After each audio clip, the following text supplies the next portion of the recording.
सच्चाई का फल। बहुत समय पहले की बात है। एक छोटे से गांव में रमन नाम का एक ईमानदार किसान रहता था। रमन बहुत ही मेहनती और सच्चे दिल का व्यक्ति था। उसके पास एक छोटा सा खेत था जहां वो अपने परिवार के लिए फसल उगाता था। एक दिन रमन के खेत में बहुत ही सुंदर और बड़ा आम का पेड़ उगाया।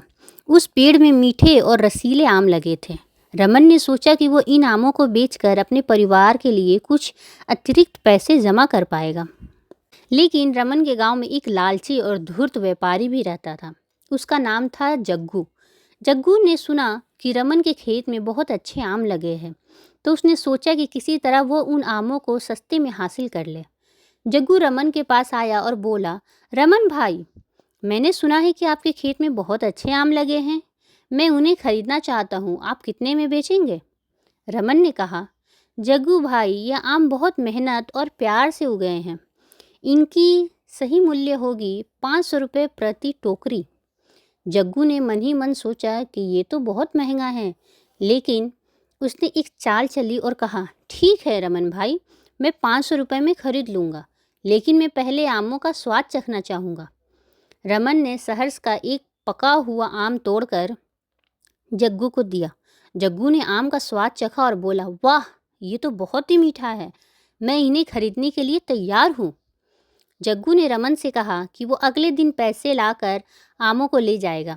लेकिन रात में जग्गू चुपके से रमन के खेत में गया और वहाँ के सभी पके आम चुरा लिया। अगले दिन सुबह जब रमन खेत पर पहुँचा तो उसने देखा कि उसके सभी आम गायब है। वो बहुत दुखी हुआ और सोचा कि अब वो अपने परिवार के लिए पैसे कैसे कमा पाएगा। उसने गांव के लोगों को अपने आमों के चोरी होने की बात बताई।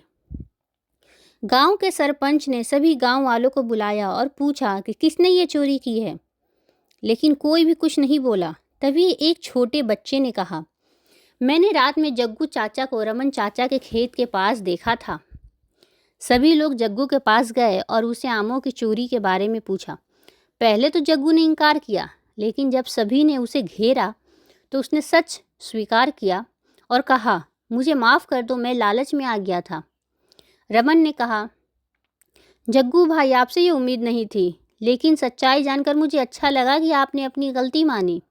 सरपंच ने कहा, जग्गू को उसकी गलती की सज़ा मिलेगी। उसे रमन को 500 रुपये प्रति टोकरी के हिसाब से आमों की कीमत देनी होगी और साथ ही गांव की सेवा करनी होगी। जग्गू ने अपनी गलती का प्रायश्चित किया और रमन को पैसे दिए। उसने गांव के लोगों की सेवा भी की। इस घटना के बाद जग्गू ने सच्चाई और ईमानदारी की राह पर चलने का कसम खाया। इस कहानी से हमें ये सीख मिलती है कि सच्चाई और ईमानदारी की राह हमेशा सही होती है और बुराई का फल हमेशा बुरा ही होता है। दोस्तों, अगर आपको ये कहानी पसंद आई हो तो प्लीज़ इस स्टोरी को लाइक कीजिए, चैनल को सब्सक्राइब कीजिएगा और अपने दोस्तों के साथ भी शेयर कीजिए। और हाँ, बेल आइकन को ज़रूर प्रेस कर लीजिएगा ताकि न्यू स्टोरीज़ आप तक पहुंच पाए। Thank you.